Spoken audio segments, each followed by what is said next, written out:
Hey everyone, how's it going? I hope you're all doing well as usual. So back today with a quick collection update. Quick, I hope.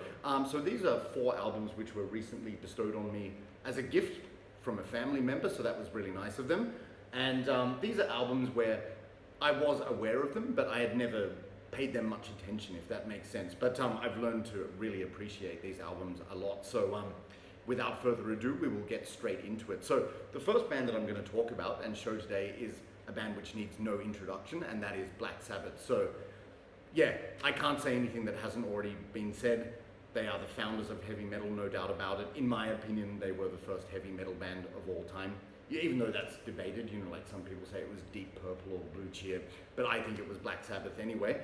And what's interesting about this band is they've gone through various phases and eras, and they've had a revolving door constituency of members, people coming and going. So that makes them quite diverse and interesting. And obviously, in recent news, everyone's aware of this. It was very sad to hear about the recent passing of Ozzy Osbourne, the co-founder of heavy metal, great vocalist, and just so influential on the metal world. So that was a sad loss for the metal community. So rest in peace, Ozzy. What I'm going to talk about today, though, with these Black Sabbath albums is actually a different era of the band, and that is the Tony Martin era. So when Tony Martin was the vocalist, he may be less known to some people. Like, to be honest, I wasn't even aware of this period of the band until a few years ago after watching Razorfist's discography of Black Sabbath. So obviously I am a fan of Black Sabbath and I do own a few albums, but a couple of Ozzy ones, a couple of Dio ones, but I by no means own the entire discography. So this was like a new exciting phase for me to discover this era of Tony Martin. So he is a fantastic vocalist, got such a powerful voice, and kind of like more of a classic traditional heavy metal vocal style compared to Ozzy, for example. But yes, I'm going to talk about the album. So I've got I don't know, I think he was involved in 3 albums, and so it was a trilogy. But so you know what's coming first. I think this was the first album he did with the band. This is Black Sabbath with Headless Cross. Yeah, so this is an absolutely brilliant album. What's interesting about this album, like I said, Tony Martin has a really powerful, more traditional heavy metal voice, and this album witnesses the band going in more of a classic heavy metal direction. And what I mean by that is, if you think about the early albums of Black Sabbath, especially the first one, even though, yeah, they were undoubtedly the founders of heavy metal, especially with the riffing style from Tony Iommi, a lot of the earlier stuff sounded a bit like sort of heavy, bluesy, psychedelic rock rather than pure metal. But undoubtedly, with songs like Symptom of the Universe, that's heavy metal. But this album witnesses the band going in a very sort of classic heavy metal direction, and I really like it.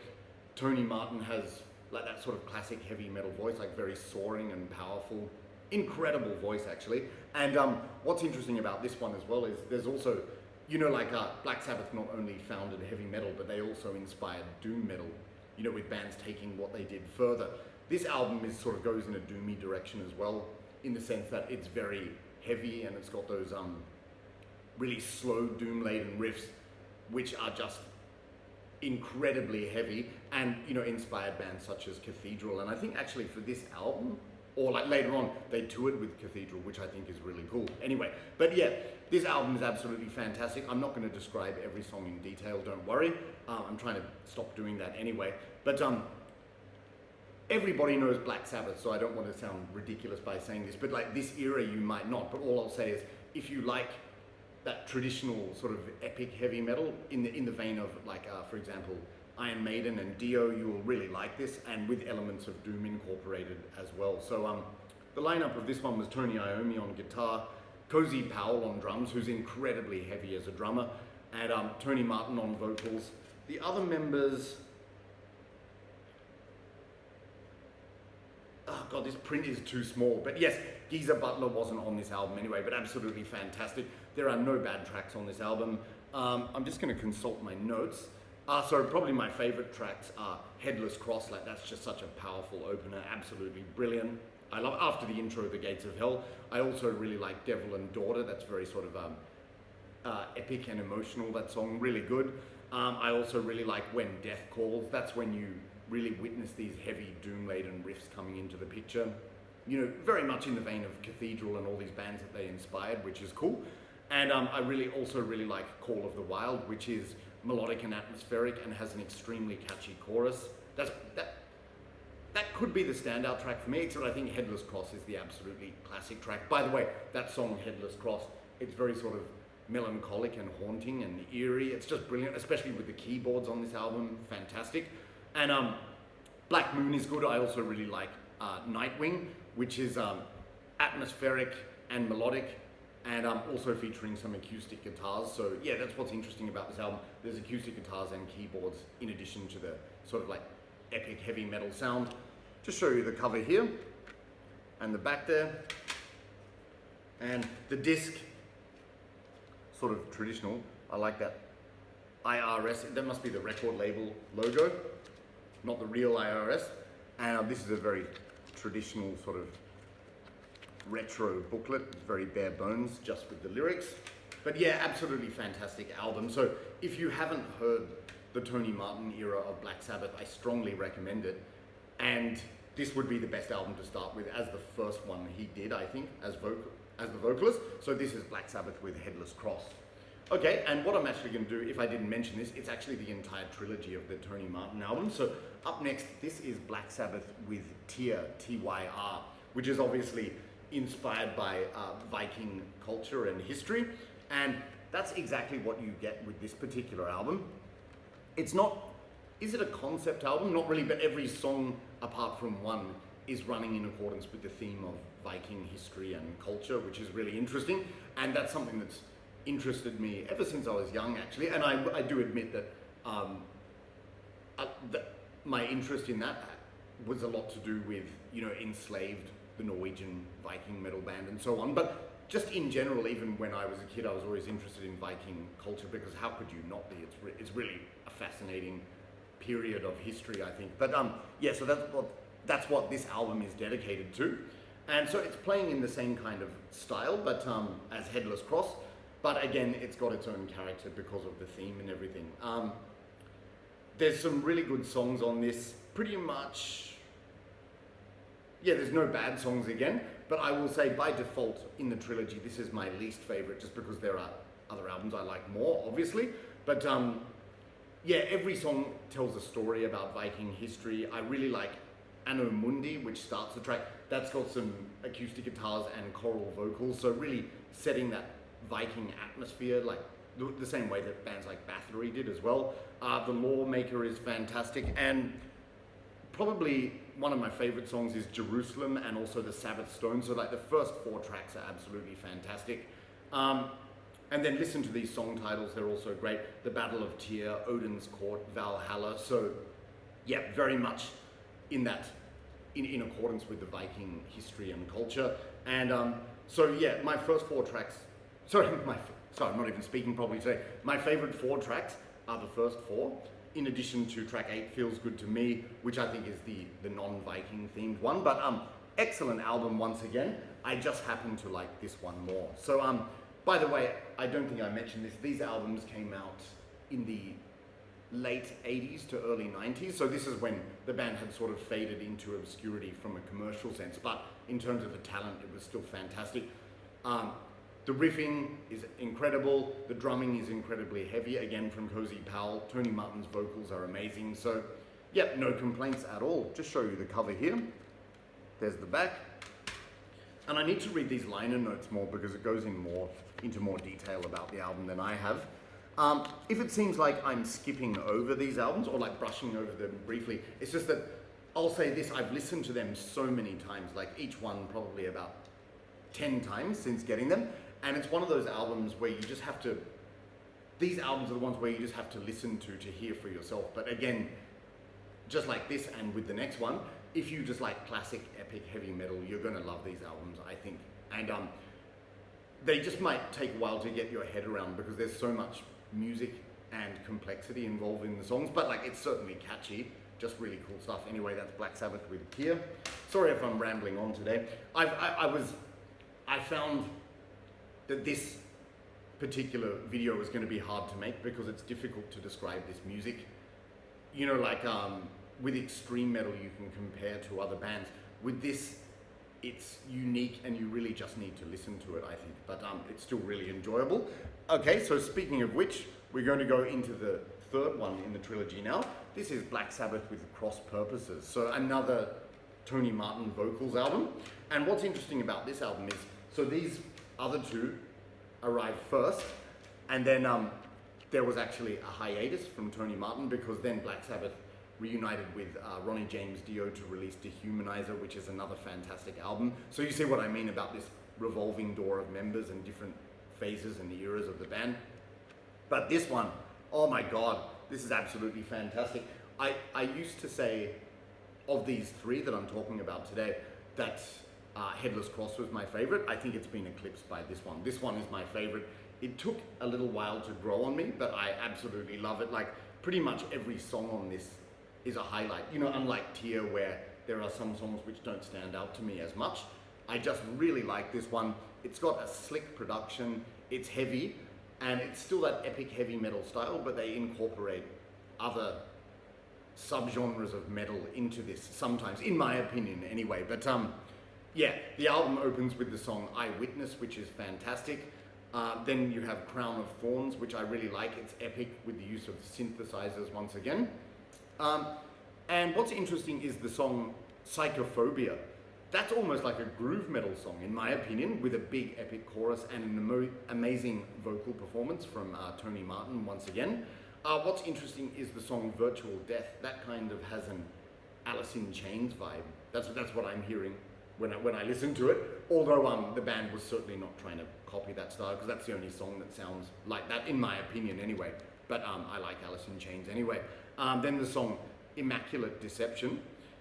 This song, it has a kind of vibe, to me it's reminiscent of the Megadeth song This Was My Life, but it also has some galloping moments and some amazing guitar solos. Oh, speaking of which, so these albums feature the classic Tony Iommi riffage, which is, you know, really heavy and metallic, but in addition, in comparison to the early Black Sabbath material, like the solos during this era, they're much more metallic and blistering, sort of like classic heavy metal solos, but they're so good. Like Tony Iommi, brilliant guitarist, and obviously the co-founder of heavy metal, like a virtuoso. By the way, Tony Iommi is the riff master. Like, that's what Dio said about him, and I agree. It's just like incredible the amount of riffs he wrote and that he incorporated into each song. Anyway, but let's continue.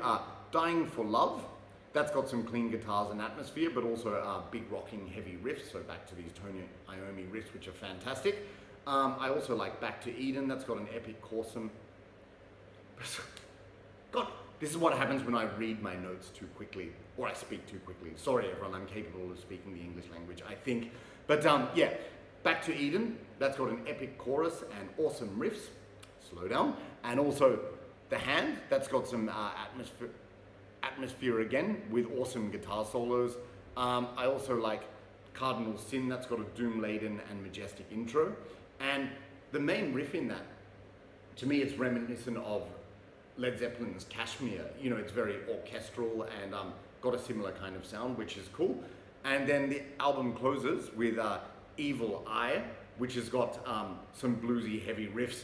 Cardinal Sin is great. So yeah, this album, it's still classic heavy metal, but they're incorporating some aspects of blues and also groove metal, and in my opinion, like the song Virtual Death, even some sort of grungy elements, but it's not trying to emulate grunge, certainly not. But yeah, as I said, this one, it stood out to me the least at the beginning, but it's grown on me to be my favorite of these three, which I'm showing today. Yeah, so yeah, absolutely fantastic stuff. There's the cover for you, and just all of the lyrics enclosed. And again, this album is interesting because it featured Cozy Powell on drums, Tony Iommi on guitar, Tony Martin on vocals, and it also saw the return of Geezer Butler on bass, which is cool. So this is my favorite of this trilogy, Black Sabbath with Cross Purposes. So what do you guys think of these albums? What's your favorite one? Speaking of which, the person who gave me this trilogy was actually my mum, because she recently, she owned these CDs already, but then she got the box set of the Tony Martin era, which was released, you know, where it comes in a coffin and it's really cool. So that was very kind of her to give me these, and I really like them. Sorry if I pause sometimes, it's because I'm looking for a fitting thumbnail. All right, and what she also gave me was this album here, the last CD I'm going to talk about today. This is the Yngwie Malmsteen collection. So another musician who needs no introduction probably, but you know, he's known as of the rock and metal community, the guitar virtuoso, like very different style to Tony Iommi. This is more sort of flashy and technical playing, almost bordering on classical sometimes. Like it's very orchestral, you know, like reminiscent of composers like Vivaldi, you know, with those blistering melodic guitar solos and everything. But yeah, he's just a guitar wizard, Yngwie Malmsteen, an absolute legend musically. And I know a lot of people find this style very over the top, and it is because the solos, like some consider it like wankery or showing off. I don't. I think it's just talent, and I really like the over the topness of, you know, certain bands and music. So I really think this stands out as unique. And as Yngwie once said in an interview with Sam Dunn, people always say less is more. How is that? More is more. So I agree, and you definitely hear that in his guitar solos. And in addition to that, Yngwie Malmsteen started that, you know, sort of trend of a keyboard player and a guitar player playing off each other, like taking turns doing the solos, which inspired bands like Children of Bodom, of course. But yeah, this is really good stuff. I only own one Yngwie Malmsteen album, which I've shown on vinyl on this channel before. That is Rising Force, Marching Out, which is absolutely brilliant. So the way to describe Yngwie Malmsteen, remember he started in the band Alcatraz with Graham Bonnet. By the way, Alcatraz I've spoken about on this channel many times, absolutely fantastic.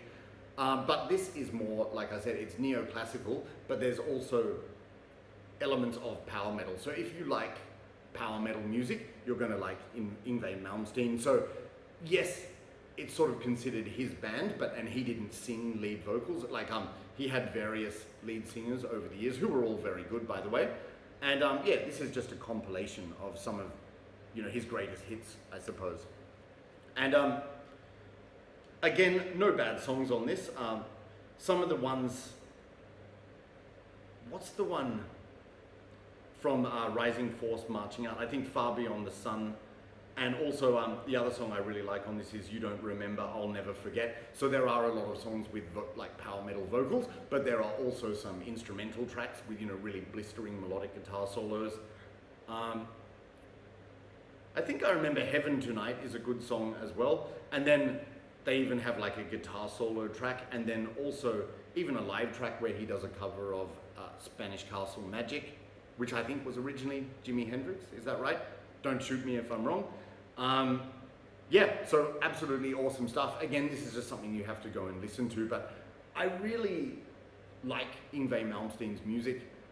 Especially, you know, this is going to sound weird, but if I'm doing something around the house, like cleaning or something like that, it's just something to keep me energized, because the guitar solos are so crazy, and it's just good background music. And I don't mean that in a negative way. It's just a good way to set the energy for your day. But yeah, here's the picture, Yngwie on the front. And they have some liner notes in here. Yes. And who was the vocalist of this band? I always forget. Is it Jeff Scott Soto? That's right. And I know some people have said that he's like an average vocalist, or like nothing standoutish, but I actually really like his voice, especially on the album. What is it? God, I keep forgetting because it's got Rising Force, Marching Out. I think that's the one. Yeah. But yeah, this is a really good introduction. If you're not familiar with Yngwie Malmsteen's music, this would be a good start as a greatest hits compilation. And there are some songs which I had never heard before, and I got into. So yeah, Yngwie Malmsteen, I only own one other album by him, but if I see others, you know, I come across others at a good price, then I will definitely pick those up for sure. So this is the Yngwie Malmsteen collection. All right, so thanks a lot. That's it for this video, guys, much to your relief. So 4 albums in 20 minutes, which is, I don't know, kind of average for me. But yeah, so it was very nice of my mum to pass on those CDs to me, and I really enjoy all of these albums. So there you go. So let me know what you think of these bands and the albums. Did you enjoy the video? Let me know in the comments. So I will be back again. I've got this backlog of collection updates to do, so there's plenty of videos coming up, and I hope you continue to watch. Just before I go, speaking of the last video, I hope that didn't offend people too much, you know, the Leviticity and Lord Gore albums, because, you know, obviously the imagery and the lyrics of those bands is very extreme, and like I said, just to be clear, I don't really like those. I don't like those lyrics at all, because I just think they're a bit ridiculous and immature, and I also do not like the misogynistic edge to those, even though it's not serious. I just don't, and I know some people will call me very politically correct or sensitive for saying that. If you do, oh well, but for me, with regard to those bands, it's about the music, and it always is, so it's not like, I do not endorse those lyrics at all. But, and there you go, so I hope people didn't get too offended anyway, or maybe I'm thinking too much, people tell me that. Alright, so that's it guys, I won't ramble on any longer. I hope to see you in the next video, and that you continue to watch. Catch you later, bye.